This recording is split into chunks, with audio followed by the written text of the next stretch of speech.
ओम नागेंद्रहाराय त्रिलोचनाय भस्मांगरागाय महेश्वराय नित्याय शुद्धाय दिगंबराय तस्मै नकाराय नमः शिवाय। नमः शिवाय। आप सबका स्वागत है हमारे इस आचार्यवाणी चैनल पर और हम आचार्य डॉक्टर विक्रमादित्य आपके साथ हैं। मकर राशि वालों के लिए 1 मार्च से लेकर 10 मार्च के बीच में समय कैसा रहेगा? देखिए, 1 मार्च से लेकर 10 मार्च का समय जो है ना, बहुत ही विचित्र प्रकार का है। कई बड़े उत्सव पड़ रहे हैं इस समय में और कई ग्रहों का परिवर्तन भी हो रहा है। ये ग्रहों का परिवर्तन आपके साथ कई प्रकार के खेल खेल सकता है। तो समझें आपके लिए समय क्या कुछ खेल खेलने वाला है। हमने आरंभ करना है 1 मार्च से लेकर 10 मार्च के बीच में, बताना है आपको कैसा रहेगा समय। तो देखिए भाई, मकर राशि वालों, आपके लिए 1 मार्च से लेकर 3 मार्च तक का जो समय हम बांटे, 1 और 2 मार्च की सबसे पहले बात कर लेते हैं। यह समय आपके लिए थोड़ा सा सावधानी के साथ चलने का है। आप अपने मन को ठीक रखने का प्रयास करें, थोड़ी सी बुद्धि को ठीक रखने का प्रयास करें और स्वास्थ्य का ध्यान रखने का प्रयास कीजिएगा। देखिए, मौसम परिवर्तन की तरफ जा रहा है, पूरे विश्व में हर जगह मौसम परिवर्तन हो रहा है, तो ऐसे में स्वास्थ्य का भी ध्यान रखने की जरूरत है। देखिए, सबसे पहला प्रथम सुख निरोगी काया, इस बात को समझ लेना चाहिए। सब दिन नहीं होते, सबकी जिंदगी भर बीमार चलते रहे, कुछ समय होते हैं विशेष तौर पर, बुद्धि के अनुसार से उस चाल को, ग्रहों की समय की चाल को जो पहचान लेते हैं तो बढ़िया से काम कर सकते हैं। तो कहीं ऐसे नहीं कि जैसे कहीं बारिश हो रही है, कुछ और हो रहा है, तो आप जो भी कार्य कर रहे हैं बहुत सावधानी के साथ करने का प्रयास करें। स्वास्थ्य का ध्यान रखते हुए काम करने का आपको प्रयास करना चाहिए। कष्टों को दूर करने के लिए एक छोटा सा उपाय कर लीजिए। चावल का, सफेद दूध का दान कर दिया। चावल का सफेद चीज जो है, सफेद वस्त्र का दान कर दीजिए, दूध का दान कर दीजिए, किसी गरीब व्यक्ति को दे दीजिए, बच्चे को दे दीजिए, किसी मंदिर में दे दीजिए, देवालय में दे दीजिए। ये उपाय आपको इन दिनों में कष्ट में बचा सकता है। तो हमने बता दिया। अननेसेसरी के शत्रु, रोग आपको परेशान कर सकते हैं 1 और 2 तारीख को। तो आपको मकर राशि वालों इस फैक्टर से सावधान रहना है। आपके कृत्यों से ऐसा ना हो कि लोगों के मन में आपके प्रति ईर्ष्या उत्पन्न हो, लोग आपके प्रति नेगेटिव भाव रखें। वैसे तो ग्रह दिखा रहा है कि आपको बेकार के लोग आपके साथ भिड़ सकते हैं, क्रैश हो सकते हैं, तो थोड़ा सा सावधान। रोड पे गाड़ी चलाते हुए भी थोड़ा सावधान रहें, बेकार हल्की सी बात पे गुस्सा ना हो जाए, कोई चलते हुए बेकार आपसे कुछ भिड़ जाए। तो ये 2 दिन आपको शांति के साथ निकालने का प्रयास करना चाहिए। तो हम ग्रह गणना के अनुसार से ये बताने का प्रयास कर रहे हैं। और 3 तारीख को बात करें तो क्योंकि ग्रह के चाल के हिसाब से समझना चाहिए। ग्रह 3 तारीख की सुबह सुबह चंद्रमा परिवर्तित कर लेंगे। चंद्रमा परिवर्तित होकर कर्क में चले जाएंगे और ये आपके लिए बड़ा शुभ रहेगा, अच्छा रहेगा।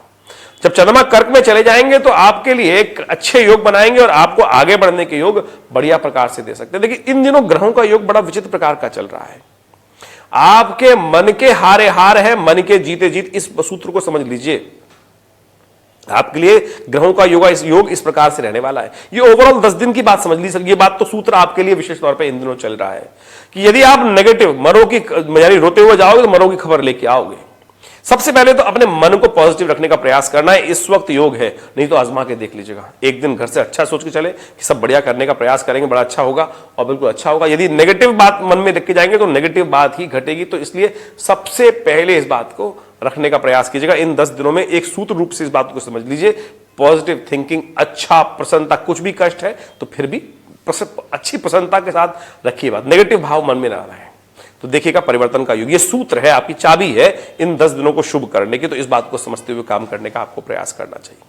3 मार्च को चंद्रमा परिवर्तित हो गए, बहुत अच्छी जगह चले जाएंगे, क्योंकि छठे से निकलकर आपके पंचम भाव, आपके विशेष तौर पर 7वें भाव में चले जाएंगे। ये आपके लिए बहुत अच्छा होगा। आपकी पर्सनैलिटी को निखारे करेंगे, आगे बढ़ने के योग बनाएंगे और आपके व्यवसाय में भी, आपकी सही जगहों पर इंट्यूशन आपको बहुत बढ़िया लाभ दे सकता है। ऐसे में ये इंट्यूशन जो होगा, अंदर कुछ भाव को बहुत पहले समझ लेंगे तो उसका आप लाभ ले सकते हैं। तो मन में जो बात आ रही है उसको विचार विमर्श, ऐसे ही उसको इग्नोर ना करें, उस बात का ध्यान रखते हुए काम करने का आपको प्रयास करना चाहिए। 3 और 4 तो इस प्रकार से निकल सकती हैं, लेकिन 3 तारीख को एक बहुत सुंदर तिथि भी पड़ रही है। 3 तारीख को एकादशी है तो कोशिश ये करें उस दिन भगवान कृष्ण का अभिषेक कर लें। तो भगवान कृष्ण का अभिषेक करते हुए कोशिश करें ओम नमो भगवते वासुदेवाय, इस मंत्र का जप करते हुए भगवान का शुद्ध गंगा जल के द्वारा और साथ साथ पंचामृत के द्वारा थोड़े गंगा जल में कोशिश करें थोड़ा तुलसी दल डाल लें, थोड़ा केसर डाल लें, थोड़ा चंदन डाल लें और फिर भगवान का सुंदर तरीके से अभिषेक करें और उस चरणामृत को प्रसाद, जो कहा जाता है ना, अकाल मृत्यु हरणम सर्वव्याधि विनाशनम विष्णु पादोत्कम पित्वा पुनर्जन्म विद्यते, इसी भाव से रखते हुए भगवान विष्णु का पूजन सुंदर तरीके से उस दिन करने का प्रयास करें। तुलसी दल अवश्य समक्ष भगवान को अर्पित करें। ये सुंदर उपाय है आपके कष्टों को दूर करने के लिए। समय तो अच्छा चल रहा है, उसका लाभ ले सकते हैं। 5 तारीख से ग्रहों का परिवर्तन हो रहा है भाई। 5 तारीख को बहुत इंपॉर्टेंट दिन है। उस दिन शनि हो रहे हैं उदय। शनि चल रहे थे, अभी परिवर्तित हुए, और आपके तो वैसे तो अच्छी जगह चल रहे हैं, लेकिन आपकी 7.5 भी चल रही है अंतिम भाव में। तो लेकिन ऐसे में जो शनि का योग बना हुआ है अभी कुछ दिन से सूर्य के साथ, सूर्य और शनि आपके द्वितीय भाव में चल रहे हैं। ये परस्पर विरोध करने का ग्रह बना रहे हैं। योग विरोध, परस्पर विरोधी स्वभाव के ग्रह वहां आ गए हैं द्वितीय भाव में। ये योग जो बना रहे हैं ये परस्पर क्लैश का योग देते हैं। अभी शनि अस्त थे, शक्तिहीन थे, लेकिन 5 तारीख की शाम को 6 बजे के आसपास शनि हो जाएंगे उदय। और ये 10 दिन जो हैं आप समझ लीजिए, 5 तारीख के बाद से लेकर 10 तारीख तक, जो 15 तारीख का समय रहेगा, इसमें शनि का खेल बड़ा विचित्र हो सकता है। आपको थोड़ा सावधान रहते हुए, आपको जिद नहीं करनी है। ये कुटुंब का भाव है आपका द्वितीय भाव, और कुटुंब में शनि चले गए हैं। कुटुंब में विशेष तौर पर जब शनि जाएंगे तो वहां पर अपना विचित्र प्रकार का सूर्य के साथ क्लैश करते हुए चाल और चाल पे चाल का योग बन सकते हैं। सावधान, क्योंकि 4 ग्रह यहां आपके बड़े विचित्र प्रकार के योग बनाएंगे इन दिनों। परस्पर विरोधी स्वभाव के ग्रह, हमने कई बार आपको कॉन्शियस करने का प्रयास भी किया है, क्योंकि पिछले 15 दिनों से ये योग बना हुआ है। बृहस्पति शनि शुक्र के साथ चल रहे हैं तृतीय भाव में आपके, और शनि जो है सूर्य के साथ आ गए, अस्त थे लेकिन अब हो गए उदय। तो समझ लीजिएगा बड़ी शांति के साथ परिवार में शांति बनाए रखने का प्रयास करना है। विश्व के दृष्टिकोण से देखा जाए तो ये ग्रह योग परस्पर विरोधी बातों को बढ़ाता है।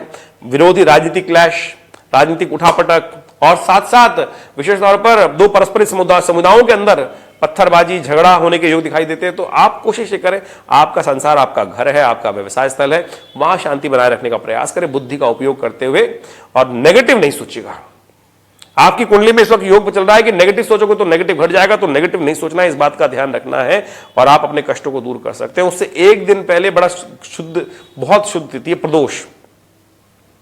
प्रदोष यानी दोष रहित काल, या अपने दोषों को दूर करने का समय। हर महीने एक प्रदोष, हर 15 दिन बाद प्रदोष का दिन तिथि आती है। वैसे तो हर रोज प्रदोष का समय भी आता है, शाम का समय प्रदोष को आता है, लेकिन प्रदोष की तिथि पर जाकर यदि भगवान शंकर के समक्ष क्षमा मांग ली जाए और उनकी आराधना कर ली जाए। हम एक स्तोत्र पाठ करते हैं, सौराष्ट्रे समनाथम च श्रीशैले मल्लिकार्जुनम। ये 12 ज्योतिर्लिंग का अंत में कहा गया, 7 जन्म कृतम पापम स्मरणेन विनश्यति। 7 जन्म में किए हुए पाप जो है वो इन सुबह और शाम इनका स्मरण कर लेने मात्र से क्षय हो जाते हैं। सोचे कितना सुंदर शास्त्र में विधान बताया गया है। तो कोशिश ये करें प्रदोष के दिन जाकर भगवान शिव के समक्ष बैठकर ओम नमः शिवाय का जप करके उन पर थोड़ा से पत्र, पुष्प, बिल्वपत्र अर्पित कर दें, तो कैसा सुंदर योग बनेगा। तो फिर क्या दिक्कत है, इस उपाय को करने का प्रयास कीजिए। ये 4 तारीख को, 4 मार्च को शाम के समय योग रहेगा, तो कोशिश करें थोड़ा समय निकालकर। सब काम चलते रहते हैं, थोड़ा समय निकालकर करने का प्रयास कीजिए। देखिए आपके कष्टों को दूर करने का योग बन सकता है। तो ग्रहों का दृष्टिकोण हमने आपको बताया। 5 मार्च को विशेष तौर पर जो ग्रहों का परिवर्तन हो रहा है वो आपको समझाया कि शनि उदय हो जाएंगे शाम को, तो क्या करेंगे आपको भी बता दिया। लेकिन रात्रि में शनि महाराज के साथ साथ चंद्रमा भी परिवर्तित कर लेंगे, 9:30 बजे सिंह राशि में प्रवेश कर जाएंगे। और सिंह राशि आपके विशेष तौर पर पड़ती है आपको अब 8वें भाव में। वो बंधन का योग देती है, आपके दिमाग को जकड़ सकती है। तो आपको थोड़ा शांत होकर काम करने का प्रयास करना चाहिए। शनि वैसे ही सामने परस्पर विरोधी बना रहे हैं। धन आने के योग दिखाई देते हैं, आपको बिल्कुल बनते दिखाई दे रहे हैं, लेकिन परस्पर विरोधी ग्रह भी बनते दिखाई दे रहे हैं। तो सावधान रहते हुए काम करने की जरूरत है। अपने बुद्धि में, परिवार में शांति बनाए रखनी सबसे पहली आवश्यकता है। इस बात को ध्यान रखते हुए काम करना है। और उसके बाद बात करें तो 6 तारीख को सत्यव्रत रहेगा। भगवान सत्यनारायण की उपासना करें। इससे बढ़िया उपाय क्या सकता है। उस दिन तो चंद्रमा का व्रत भी, चंद्रमा का जन्मदिन है, शायद आपको पता ही नहीं होगा। आमतौर पर भारतीय संस्कृति में हमें पता ही नहीं है किस दिन। हमारी संस्कृति में हर चीज का उदय का बताया गया है। फागुन पूर्णिमा के दिन चंद्रमा का जन्मदिन होता है। जैसे आपको आपके बर्थडे के दिन विश करता है तो आप बड़े प्रसन्न होते हैं, आप आशीर्वाद भी देने का प्रयास करते हैं, चाहे आपका कितनी अच्छी बनती हो ना बनती हो, लेकिन अगर कोई आपको जन्मदिन बधाई दे तो आप प्रसन्न हो जाते हैं। तो कोशिश ये करें उस दिन चंद्रमा को भी आप विशेष तौर पर हैप्पी बर्थडे टू यू कहने का प्रयास कीजिए। चंद्रमा के लिए थोड़ा सा दूध का दान कर दीजिए, उनका दूध का अर्घ दे दीजिए। देखिए आपके लिए बड़ा शुभ योग बनेगा, कष्ट दूर करने के योग बनेंगे। 7 मार्च की रहेगी होली, दहन करने वाली होली रहेगी। देखिए आपके लिए बड़ा एक अच्छा उपाय बता रहे हैं। हम पूरे वर्ष अपने घर में रहते हैं और पूरे व्यवसाय करते हैं, जगह जगह घूमते हैं, कई प्रकार की नेगेटिव एनर्जी, बहुत सारे लोग अच्छे बुरे हमारे घरों में व्यवसाय में भी आते हैं। तो हमको क्या करना चाहिए। भारतीय संस्कृति ऋषि मुनियों ने इस बात को शोध करने के उपरांत कई प्रकार के उपाय वर्णित किए। तो आप समझें जो मकर राशि वाले हैं उनके लिए सबसे अच्छा यह रहेगा कि अपने घर में थोड़े से तिल, अपने विभिन्न कमरों में उस दिन 1-2 दिन पहले ही एक कटोरी में रखकर थोड़े थोड़े तिल हर कमरे में, हर ऑफिस में, व्यवसाय में कोने में रख दीजिएगा। और होली वाले दिन, जिस दिन जलाई जाती है शाम के समय, इस बार होली जलेगी शाम के समय, शाम का समय होली का रहेगा जलाने का, तो यानी 7 तारीख की शाम को, क्योंकि भद्रा नहीं है उस दिन, तो प्रदोष काल में जलाना होली का सबसे श्रेष्ठ रहेगा। तो उस दिन क्या कीजिएगा, तो आप विशेष तौर पे उन सब तिलों को एकत्र कर कर अपने साथ में लेकर आप उनको अग्नि में अर्पित कर दीजिएगा। अपने सिर पे से वार कर अपने घर में घुमाकर उन सब तिलों को इकट्ठा करें और ओम नमः शिवाय का जप करते हुए भगवान को अर्पित कर दें। होली के महारात्रि में भगवान को अर्पित कर दें। आपके समस्त घर के पूरे वर्ष के जितनी नेगेटिव है, कुछ और करने की आवश्यकता नहीं। आप कभी 3 पैर का कछुआ, पता नहीं क्या क्या, कौन कौन सी आज की तारीख में बाजार में कुछ बेचने के लिए बहुत सारी चीज चल गई हैं। हमारा आपके साथ उद्देश्य ये है कि हम आपको हींग लगे ना फिट करे, रंग चौका हो, जो घर में चीजें उपस्थित हैं, अरे बाहर से कुछ लाके क्या होने वाला है, घर में ही आप उनका उपयोग करने का प्रयास कीजिए। तो यदि इस कार्य को, उपाय को आप कर लें तो कहा, देखिए आपके बहुत सारे कष्टों को, मैंने कहा ना इस कार्यक्रम के आरंभ में कि बड़े इंपॉर्टेंट दिन है और वर्ष में एक बार आती है होली का महारात्रि, और हमारे यहाँ रात्रि का महत्व है। दीपावली महारात्रि, होली का महारात्रि, शिव महारात्रि।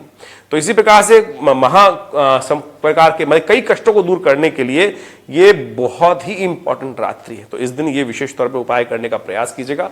देखिए आपके कष्टों को दूर करने का अद्भुत योग बन सकता है और आपके जीवन में कष्टों को दूर करने का योग बने। भगवान ईश्वर आपकी समस्त मनोकामनाएं पूर्ण करें। और ग्रहों का योगा योग हमने आपको समझाने का प्रयास किया, तो इनसे थोड़ा सा आपको सावधान भी रहना है। तो सिंह का चंद्रमा आपको थोड़ा सा कष्ट में दे सकता है, स्वास्थ्य का ध्यान रखते हुए काम करने का प्रयास करना चाहिए। बहुत लंबे समय तक समय नहीं रहेगा। फिर चंद्रमा का परिवर्तन होगा 8 मार्च को। 8 मार्च को सुबह 8:51 पर चंद्रमा परिवर्तित कर कर कहां चले जाएंगे, चंद्रमा परिवर्तित करके आपके भाग्य में आ जाएंगे। और उस दिन तो दुल्हनडी है, और उससे बढ़िया क्या हो सकता है। तो ऐसे में एक काम कर लीजिए। देखिए हम तो उपाय वाला काम ही करते हैं, भगवान को प्रसन्न करने वाला उपाय करते हैं। तो आप कोशिश ये करें, भगवान को प्रसन्न करने के निमित्त थोड़ा सा गंगा जल लेकर भगवान का उससे अभिषेक कर दीजिए और उसमें थोड़े से पुष्प डाल दीजिएगा, और थोड़े से पुष्प इत्यादि सुगंधित पुष्प डालकर भगवान का अभिषेक कर कर उसी जल से खुद भी उसका अपने अभिषेक कर लें। तो देखिएगा भगवान का आशीर्वाद आपको प्राप्त होगा। होली आपके लिए बहुत बहुत शुभ हो, आपके जीवन में कल्याणकारी योग बने, आपके कष्ट दूर करने के योग बने। तो इन 10 दिनों में विशेष प्रकार की सिद्ध समय है, तो ऐसे में कुछ खास उपाय हमने आपको आज बताने का प्रयास किया है। आशा करते हैं इन छोटे छोटे उपायों को आप करके अपने जीवन के बहुत सारे कष्टों को दूर कर सकते हैं। निर्द्वंद भाव से करने का प्रयास कीजिएगा। देखिए आपकी राशि में हमने आपको योग बनाया कि नेगेटिव मत सोचना है, आपको पॉजिटिव सोचना है। कर लीजिए, कल्याण के योग बनेंगे, आपके कष्ट दूर होंगे, ईश्वर आपकी मनोकामना पूर्ण करे। ये नंबर्स आपके सामने स्क्रीन पे चल रहे हैं, इन पर आप व्हाट्सएप के माध्यम से अपने मैसेजेस को भेज सकते हैं, और यदि कोई बात है तो आप हमें उस पर लिख के भेज सकते हैं। हम प्रयास करेंगे आपके प्रश्नों का समाधान व्हाट्सएप के माध्यम से अवश्य दें और आपके जीवन में कल्याण के योग बने। आप सब का स्वागत भी है हमारे विवेकानंद योगाश्रम में। आप आ सकते हैं। दिल्ली में हमारा विवेकानंद योगाश्रम में कई प्रकार के कार्य चलते हैं, और इस बार होली पर हमने विशेष कार्यक्रम भी रखा है। तो आप भी, सुंदरकांड रहेगा होली वाले दिन शाम के समय 7 तारीख की शाम को, और उसमें भी आप सम्मिलित हो सकते हैं, सुंदरकांड में भाग ले सकते हैं। और उस दिन रंगारंग कार्यक्रम रहेगा, होली जलाई जाएगी, प्रसाद इत्यादि का वितरण रहेगा। और हर रविवार को तो विशेष कार्यक्रम होता ही है, सुबह 8 बजे से लेकर 10 बजे तक। उसमें भी आप सबका स्वागत है। आप आए, दिल्ली में विवेकानंद योगाश्रम लक्ष्मी नगर में स्थित है, और आप सबका स्वागत करता है। माँ भगवती का दर्शन करें, मंदिर में कल्याण होगा। नमस्कार।